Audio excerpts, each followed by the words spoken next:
Hello guys, and welcome to the market report for this February 11th, 2019, on Monday. Thank you guys for tuning in, and let's get right to it.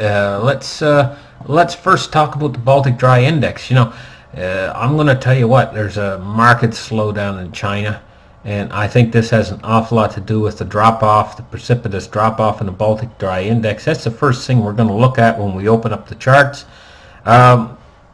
Listen, thank you guys for tuning in. I'm glad to have you guys here. Now, 4 more days, I'll be back in my home, or maybe 5 days, depending on how long it takes for the flight. I'll be back in my home studio, but I'm going to have to get things put together, so I'll probably be missing for a day or two before I'm back on the air again. But we're going to be back in our home studio, and I'm glad to be home.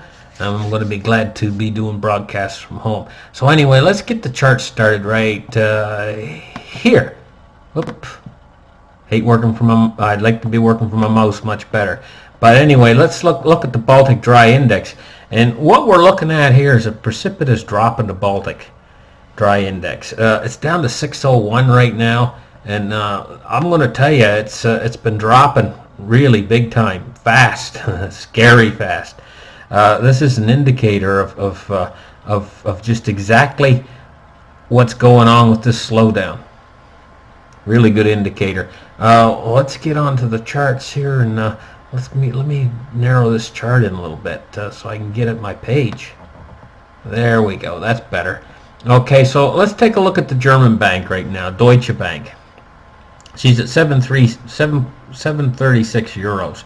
She's up a little bit today, but she's been taking an awful slide. And if you take a look now at the max, you can just see that this thing's just down. It ain't going to come back.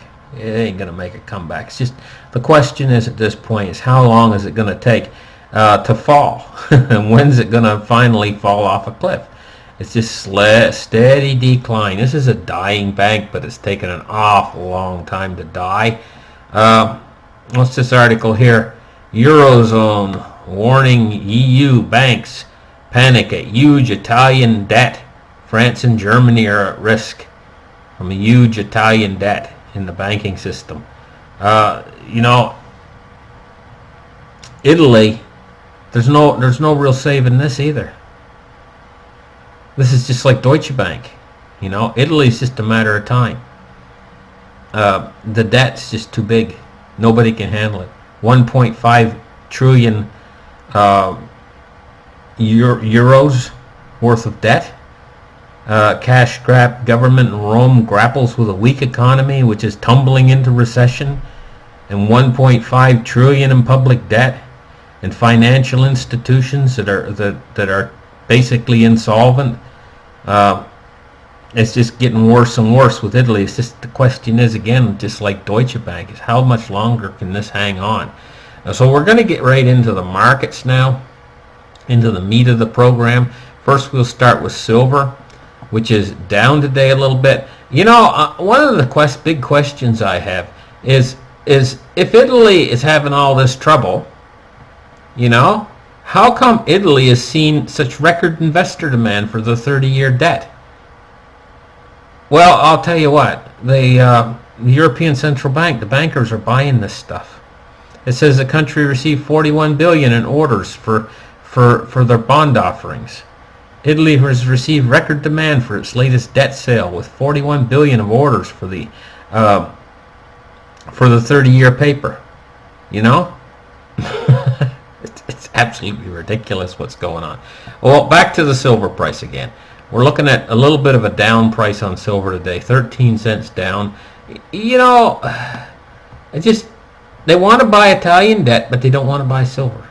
It just gets me, it's ridiculous. Let's take a look at cryptocurrencies right now.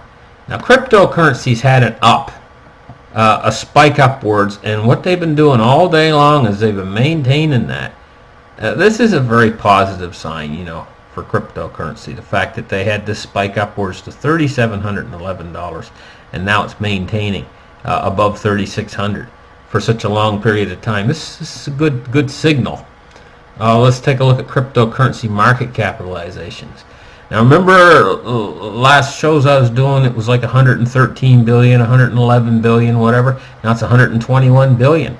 52.7% Bitcoin dominance. And we can see this spike upwards in the price. Look at Litecoin. $44.60. You could have had them for like 28 bucks. Just a matter of days ago. Now they're 44.60. That's really, and look, they're in fourth place, Litecoin. Really doing good, Litecoin is. But I knew it would. You know, I was saying Litecoin's the right coin. And if you're into cryptocurrencies, that's the one to hold, I think. That's just my personal opinion on it or whatever. Now, the Dow Jones, looks like she's up 96 points at market open today. Let me refresh the page just to see. 77 points up at market open. At 25,157 in this sucker rally. I'll tell you what, it's rallying upwards. It's heading it, but how long can this last? That's my question. With the whole world economy going into a global slowdown, how much longer can this rally last? With the Federal Reserve sucking $50 billion a month out of the economy, how much longer can this rally last? How much more legs does it have in it? Well, we're going to find out, I guess, in the next few days. Crude oil, $52.30. It's off 42 cents on the day, 0.80%. So crude oil is dropping a little bit. Take a look at bonds and rates for the day. Now we're looking at all the bond yields rising today significantly, all the way across the board, about 3 basis points. But there's been significant bond buying recently, and evidently today they're not buying the bonds.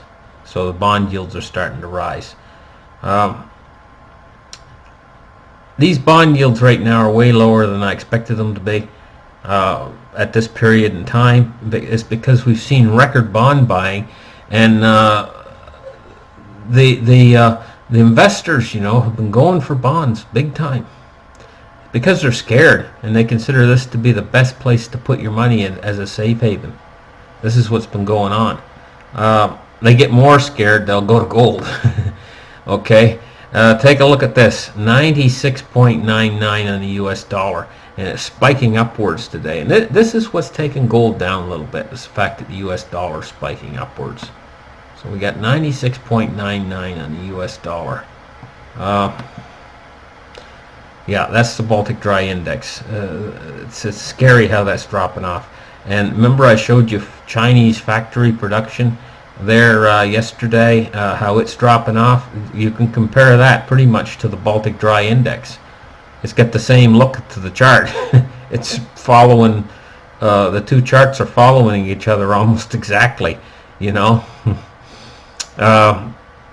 I don't think the numbers are in at all on what's happening in China, how much the Chinese economy is slowing down. From what I heard today, I don't think there's any real deal on the table.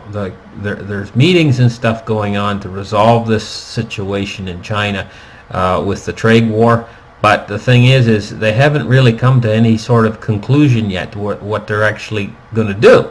So, and talking about Britain and the Brexit, you know, the thing is it's starting to look more and more like a hard Brexit every day.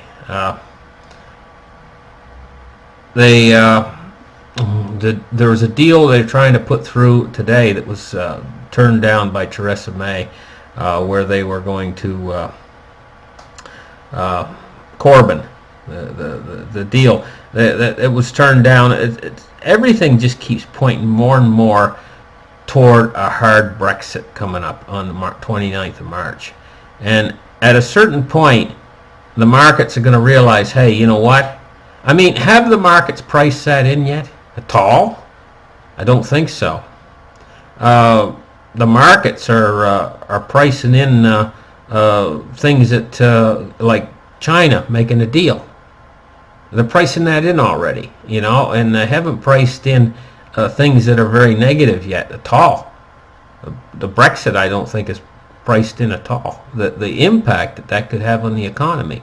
Now they were pricing it in back when the vote was taken. You know, they priced it in. That markets crashed. You know, gold and silver went like that. Like I think it's $22 silver went up to. You know, when they priced it in immediately. But now that it's almost ready to happen, they're not pricing anything in. You know, yet maybe they think, oh, maybe there's some sort of a deal going to be happening. They're not going to really leave the European Union or whatever. Maybe they have normalcy bias and they just think it isn't going to happen. But as we get closer, there's going to be a point where there's like, they're going to start to price things in. They're going to start to get nervous. They're going to start to say, hey, you know what? This is a reality. March 29th is coming. It's coming up fast.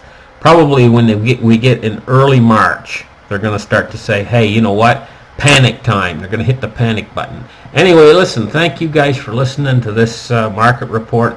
And we'll catch you very soon with another one. Bye-bye for now, guys.